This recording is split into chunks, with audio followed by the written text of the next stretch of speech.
সময়, ধৈর্য এবং পরিশ্রম এই ৩টি জিনিস ছাড়া জীবনে কিছুই অর্জন করা যায় না। এটা শুধু কথা নয়, এটাই জীবনের সবচেয়ে বড় বাস্তবতা। আমাদের চারপাশে অনেক মানুষ আছে যারা সারাক্ষণ শুধু স্বপ্ন দেখে। বড় হওয়ার স্বপ্ন, সফল হওয়ার স্বপ্ন, ভালো কিছু করার স্বপ্ন।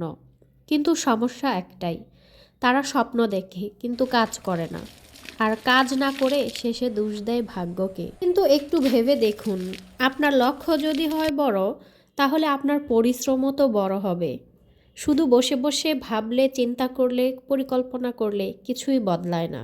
এটা করব, ওটা করব, একদিন অনেক কিছু হয়ে যাব, এই ভাবনার মাঝেই কেটে যায় দিনের পর দিন, মাসের পর মাস, বছরের পর বছর।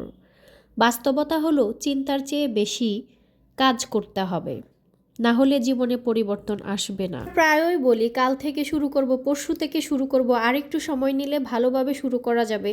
কিন্তু সত্যটা হচ্ছে এই কথাগুলো বলে আমরা শুধু নিজের সাথে প্রতারণাই করে যাচ্ছি আর সময় নষ্ট করছি। যদি সত্যিই জীবনে কিছু করতে চান তাহলে আজ থেকে, এখন থেকেই শুরু করেন।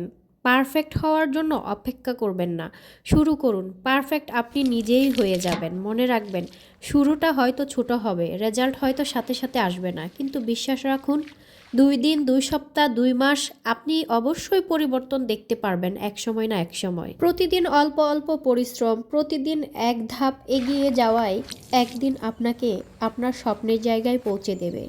কারণ পরিশ্রম কখনো মিথ্যা যায় না, পরিশ্রমই ধীরে ধীরে ভাগ্যের দরজা খুলে দেয়। আজ নয়তো কখন, এখন নয়তো কখন, নিজের ভবিষ্যৎ গড়ার কাজটা আজ থেকেই শুরু করুন। শুধু চিন্তা ভাবনা করে সময় নষ্ট না করে এখন থেকেই শুরু করুন। কাল না হয় পরশু, পরশু না হয় তরশু, এক সময় না এক সময় আপনি আপনার স্বপ্নের চূড়ায় উঠতে পারবেন অবশ্যই।